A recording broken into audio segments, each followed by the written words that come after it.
Good morning and welcome to 23 Degrees Sideways. Coyote in the Highlands. I'm going to adjust the camera just a tiny bit there. There we go. I want to talk about intuition and the two-way street. The universe and the two-way street. So when we talk about personal development, enlightenment, spiritual growth, this kind of stuff, we often talk about learning to let go, learning to trust the universe, learning to trust your intuition. Very similar things. I think that the whole personal intuition, universal consciousness, or universe as an action are very intertwined. And it's a little hard to describe this. That's one of the ones that's really just hard to describe. Synchronicity works that way. A lot of stuff works that way.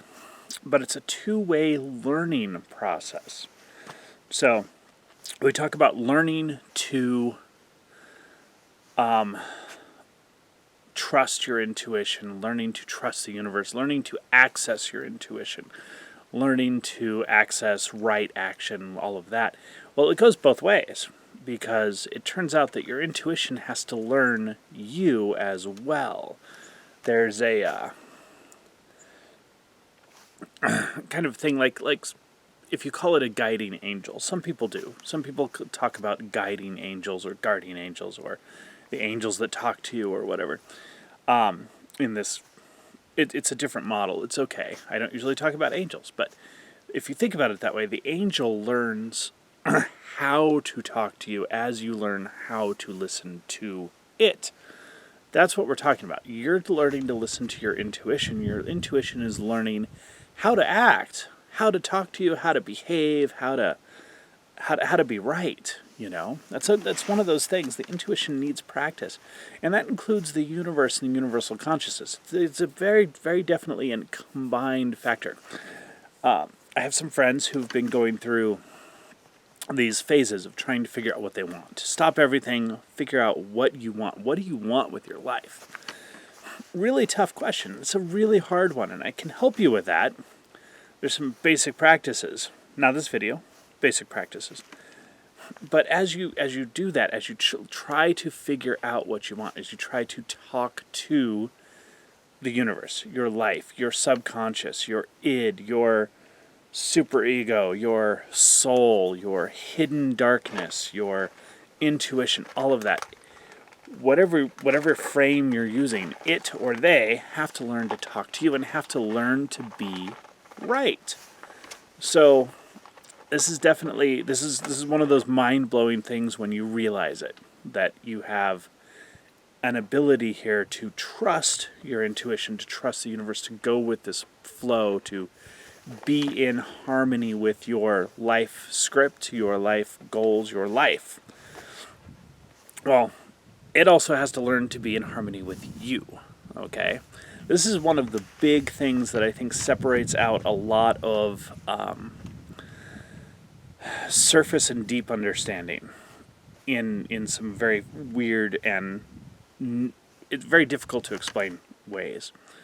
People will often take surrender to the moment. We talk about that a lot in the enlightenment world, and I don't like to use the word for other people unless we've established some things. It's kind of like acceptance. People think acceptance is giving up your will, and that's not the case. Acceptance is being fully aware, cognizant, and confronting and facing reality as it is. That's acceptance.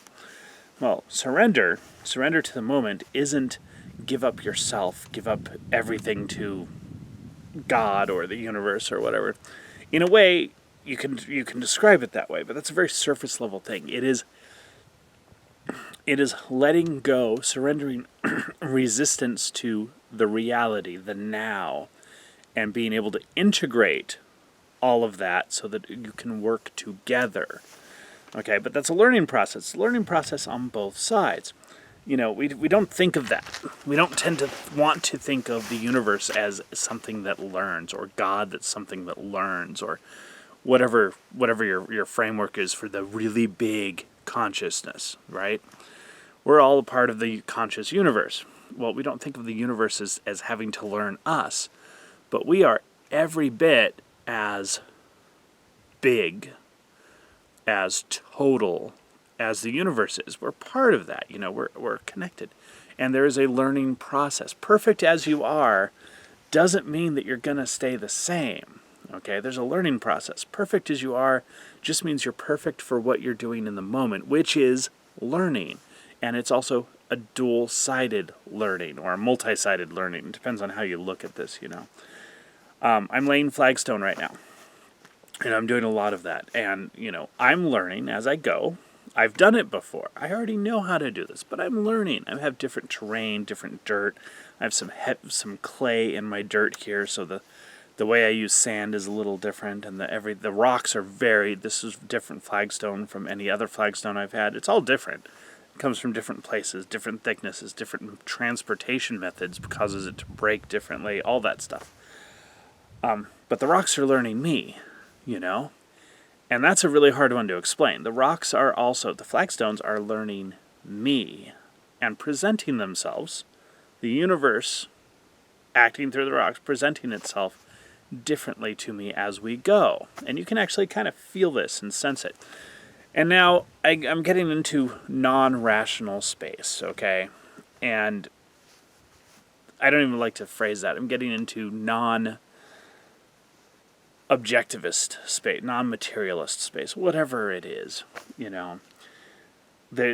Most people in the enlightenment communities, the spiritual communities, talk about, they try to adopt science. They try to capture and use all of the scientific phrasing and stuff. Oh, physics is talking about non-local this and that proves ours. No, whatever. These are people who are addicted to the rationality or the rational mindset or the scientific mindset as being real, not describing real, not a toolkit for figuring out how to work in the world, but actually being real. And so they try to fit themselves into it.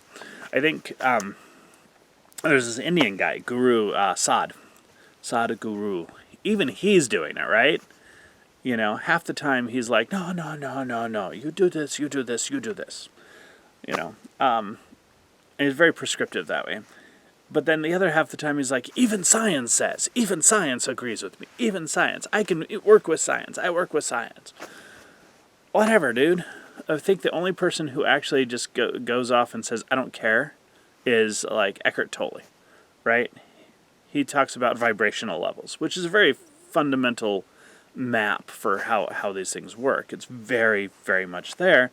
And he's like, I don't care. I don't care if you can study it in a lab. It's real. Experience it. Whoa. That's pretty unique, actually, in this world.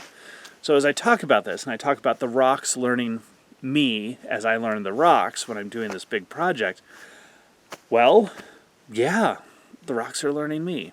You can try to materialize that into rational thought any way you want, and I don't care.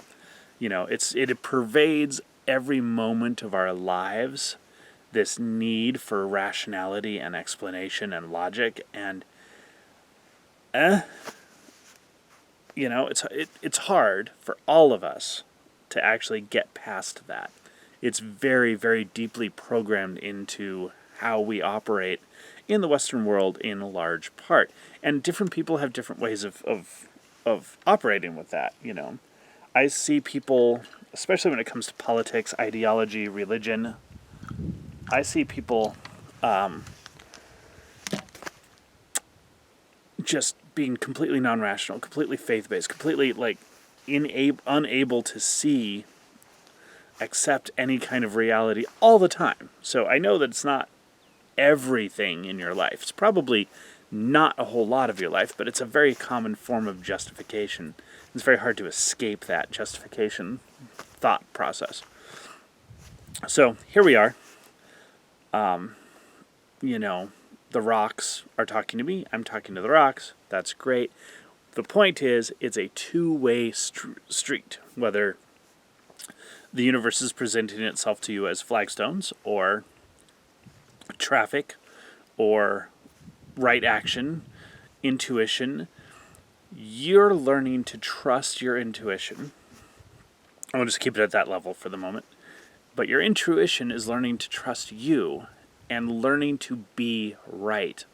It's for a lot of people, it's very atrophied. It's like a muscle in a way.